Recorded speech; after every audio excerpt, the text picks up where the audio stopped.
It's always interesting and somewhat important when the two power brokers of college football, the SEC and the Big Ten, get together, as they do 3 occasions in Florida every year. The Citrus Bowl, Michigan, and Florida. We bring in Anthony Broome from Maize n Brew to help us break things down. Anthony, thanks so much for joining us. Let's dive into one issue with Michigan.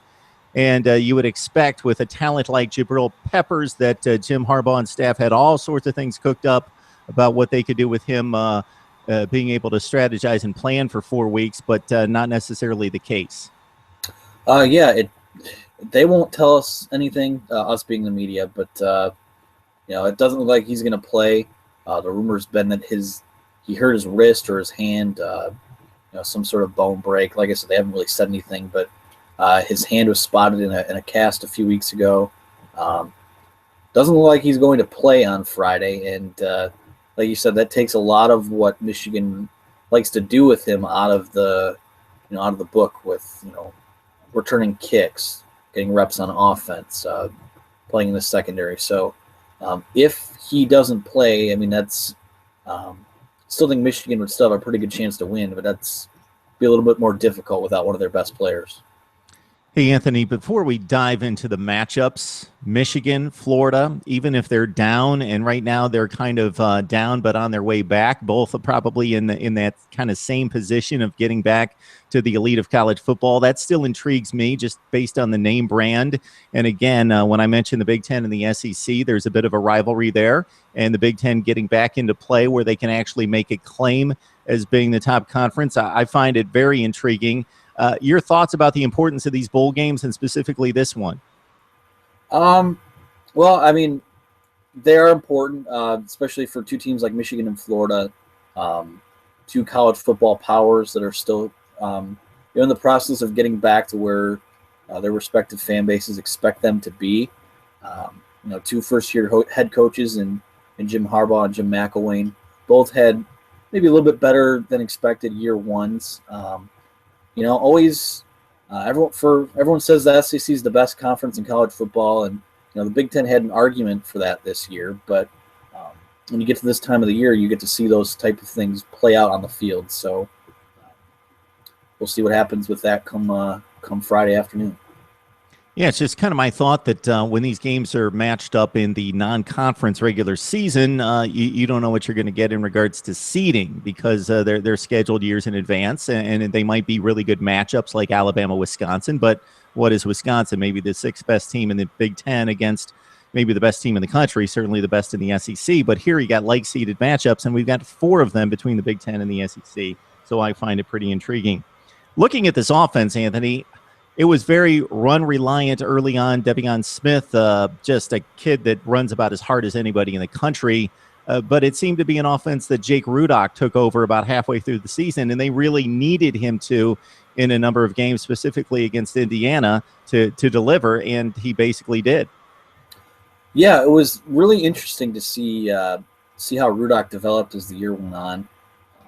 I think the plan with him, or at least the expectation with him, was Jake Rudock wasn't necessarily a guy that was going to go out there and win you games with his arm. You just needed him to not screw him up. But they sort of needed him to do that down the stretch, and he absolutely did, because the run game sort of, it wasn't excellent to start out the year. It was good at times, but then it seems like they got a little bit beat up at running back. The offensive line was a little bit inconsistent again, and you needed to start airing out the football to win games. And, I think down the stretch, those last 4 or 5 games, Jake Rudock took a step that none of us really thought he would take or could take, arguably being Michigan's best player in the last, 4 or 5 weeks of the season. So it just goes to show what Harbaugh and his staff can do with these quarterbacks. They think they have a lot better quarterbacks coming through in the next few years. So it'll be interesting to see how that translates to the field, and if guys are able to make that step like Rudock did.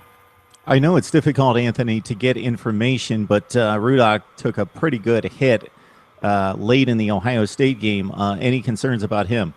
By all accounts, he's healthy and ready to go for the game Friday. No real pain, no obstacles to really speak of, according to him anyway. So Rudock looks good to go, and maybe there's some lingering effects there, but he's had about a month and some change to heal up, and we'll see what happens with him. We're joined by Anthony Broome from Maize n Brew. Anthony, if there's a matchup on the field that I think is strength versus strength, it may not be where a lot of people think it is, like in the front seven or the offensive line or the running game. I think it's the Michigan wide receivers against that Florida secondary that has a claim to be one of the best in the country. I think that is going to be key. Yeah, that's going to be a good one. I mean, talk about the players on each side. You got Triple Peppers, excuse me. If Peppers plays, maybe he gets some run in the passing game. But you've got J.U. Cheston, you've got Amara Darboh, you have Jake Butt, Vernon Hargraves, one of the best athletes in the country in Florida's secondary. So could very well come down to that because again, it could be another game where it does have to be Michigan airing out the ball to win the game because Florida has a very good defense as well, very athletic, and who knows if Michigan fixed its run game in the last month or so. So absolutely, I think the passing game would be a huge key for Friday's game.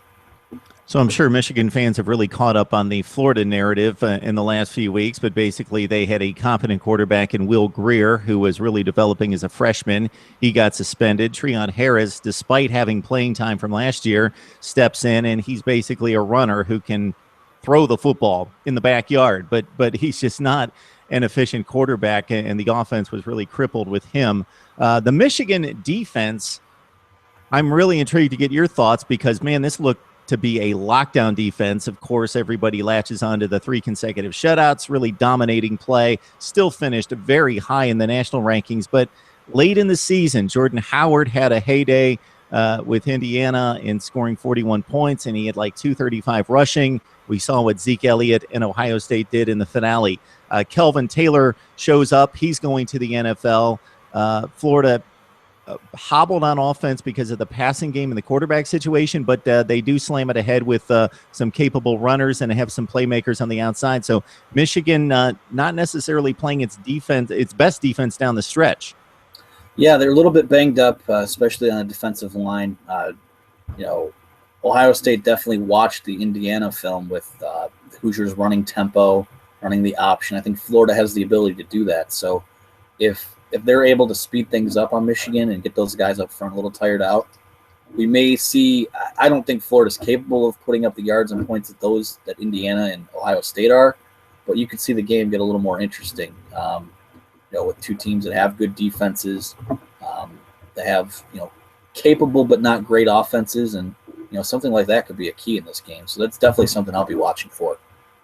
And in what could be a defensive struggle between two very evenly matched teams, Florida just can't kick a field goal. It's brutal to watch. They have all sorts of issues trying to kick field goals, so they're less than 50% on the season. Anthony, any read on this game? Have you decided on a pick? And definitely don't cough one up if you're waiting to post that a little bit later in the week. No, I have one. I've said throughout, I think Michigan will win a low-scoring game. I think it'll be something like, I'll say 23-14, 23-16, something along those lines. I just don't think – I think Michigan will benefit a little bit more from having time off, from having the extra practice, from getting guys extra reps, getting guys a little bit healthier. I think their defense will play a little bit better, and it'll be more of the same for Florida on offense. It just won't be able to do much. I don't expect them to be anyways.